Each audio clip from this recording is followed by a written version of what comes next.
అంత different opinions ఈరోజు project చేస్తున్నారు. కానీ ఈరోజు కార్యకర్తలు కానీ ప్రజలను కానీ డైవర్ట్ చేయడానికి ఏదైతే మీడియా కొన్ని ఛానల్స్ మాత్రమే ట్రై చేస్తున్నాయో వాళ్ళకి మాత్రమే నేను దయచేసి చెప్పాలనుకుంటున్నాను. ఎందుకు స్టార్టింగ్ నుంచి కూడా భూమా కుటుంబం మధ్యన మీరు ఒక విభేదన తీసుకురావాలని ట్రై చేస్తున్నది నాకు అర్థం కావట్లేదు. ఈరోజు ఒక ఛానల్లో అయితే ఏకంగా మా చెల్లెల్ని కూడా తీసుకొని నేను జనసేనకు పోతున్నానని చెప్పి కూడా టాపిక్ వస్తుంది. అసలు జనసేన టాపిక్ ఎక్కడి నుంచి వస్తుందో కూడా నాకు అర్థం కావట్లేదు. ఈరోజు ముఖ్యమంత్రి గారు నాకు ఎంత భూమనాగ్ రెడ్డి గారు చనిపోయిన తర్వాత ఎంత చేశారో ప్రజలందరికీ తెలుసు, నాకు తెలుసు. ఎందుకు పార్టీ మారుతున్నాను అనేది కూడా ఆ ఛానల్ వాళ్ళు బయటకు వచ్చి చెప్తే కూడా బాగుంటుంది. ఈరోజు ఎంతసేపు ఉన్నా అట్లా అనుకుంటున్నారు ఇట్లా అనుకుంటున్నారని చెప్పి స్టోరీలు రాస్తున్నారు. ఎందుకు పార్టీ మారాలా నేను?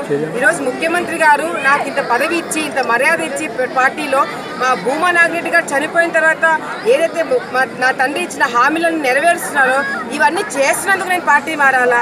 లేకపోతే ఈరోజు ఆలగడ్డ అభివృద్ధికి నాకు ఇంత సపోర్ట్ చేస్తున్నందుకు నేను పార్టీ మారాలా?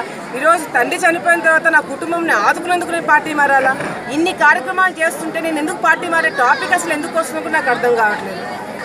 ఈరోజు నేను ఎక్కడ కూడా పార్టీ మీద విమర్శించలేదు. ఎంతసేపు ఉన్న భూమా అఖిల ప్రియ మీద ఆమె అలిగింది, లేకపోతే ఆమె అందరితో కొట్లాడుతుంది కాబట్టి పార్టీ పక్కన పెట్టానని చెప్పి మాట్లాడుతున్నారు. పార్టీ నన్ను పక్కన పెట్టాల్సిన అవకాశం దానికి అసలు టాపిక్ ఎందుకు వస్తుంది? పార్టీ నన్ను ఎందుకు దూరం పెడుతుంది? నేనేం చేస్తున్నానని చెప్పి పార్టీ నన్ను దూరం పెడుతుంది? అభివృద్ధి కార్యక్రమాలు చేస్తున్నానని చెప్పి పార్టీ నన్ను దూరం పెడుతుందా?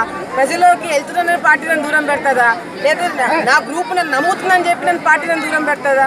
ఈరోజు పార్టీకి నేను ఆళ్ళగడ్డ తాలూకాలో నేను ఒక అడ్వాంటేజ్ అవుతాను, నన్ను ఎందుకు దూరం పెడుతుంది పార్టీ? ఈరోజు భూమా కుటుంబం అంటే ఏ విధంగా ముందుకు వెళ్తున్నాం అనేది ధైర్యంగా అందరికీ తెలిసిందే. నేను కొట్లాడుతున్నానని చెప్పి తప్పుగా ప్రొజెక్ట్ చేయడం కూడా కరెక్ట్ కాదు. ఎవరు కొట్లాడట్లేదు నాకు అర్థం కావట్లేదు. ఈరోజు రాజకీయంలో ఉన్నవాళ్ళు జగన్మోహన్ రెడ్డి గారు తెలుగుదేశం పార్టీతో కొట్లాడట్లేదా? తెలుగుదేశం పార్టీ వాళ్ళు బీజేపీతో కొట్లాడట్లేదా? బీజేపీ వాళ్ళు కాంగ్రెస్తో కొట్లాడట్లేదా? ఈరోజు అందరూ కొట్లాడితేనే ఈరోజు మనం స్టాండ్స్ తీసుకోగలుగుతాము, ప్రజల కోసం కానీ కార్యకర్తల కోసం కానీ. నా ప్రజల కోసం నా కార్యకర్తల కోసం నేను కొట్లాడితే తప్పని ఎందుకు మీడియాలో చెప్తారో నాకు అర్థం కావట్లేదు. అదే ఒక అబ్బాయి అయ్యింటే అబ్బో చాలా ఫెరోషియస్ లీడర్ అని చెప్పి మాట్లాడతారు. అదే ఒక అమ్మాయి కాబట్టి ఈ అమ్మాయికి పొగరు లేకపోతే హెడ్ వెయిట్ ఇట్లాంటివన్నీ చెప్పి ఈరోజు తప్పుడు ప్రచారం చేస్తున్నారు ఒక ఛానల్ మాత్రమే. దయచేసి ఒకే మెసేజ్ ఇస్తున్నాను, పార్టీకి నాకు ఎటువంటి డిస్టర్బెన్స్ లేదు. నాకు కార్యకర్తలకు కానీ ప్రజలకు కానీ మీరు డిస్టర్బెన్స్ క్రియేట్ చేసి నా పని అనేది నేను చేసుకుంటున్నాను. ఈరోజు అదే ఛానల్ వాళ్ళు నేను జన్మభూమికి వస్తున్నాను మాట్లాడుతున్నారా? నేను 1 వీక్ నుంచి ఒక్కరోజు కూడా మిస్ కాకుండా జన్మభూమి అటెండ్ అవుతున్నాను. ఎక్కడ అలిగి కూర్చుంటా? నేను అలిగి కూర్చున్న వాళ్ళు జన్మభూమికి వచ్చి చంద్రబాబు నాయుడుకి ఓటేమని చెప్పి మాట్లాడతారా? డిఫరెంట్ ఒపీనియన్స్ ఎందుకు తీసుకొస్తున్నారు నాకు అర్థం కావట్లేదు.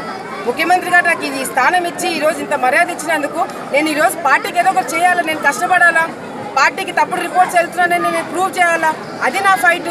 అంతేగాని పార్టీ గురించి నా ఫైట్ కాదు. దయచేసి ఆ క్లారిటీ ఇవ్వడానికి ఈరోజు నేను మీడియాను కూడా ఇక్కడికి రమ్మని చెప్పడం జరిగింది. అదేవిధంగా నా కార్యకర్తలకి నా ప్రజలకు కూడా ఈరోజు ఒక మెసేజ్ ఇవ్వడానికి ఈరోజు ఈ మీటింగ్ కూడా నేను అటెండ్ కావడం జరిగింది.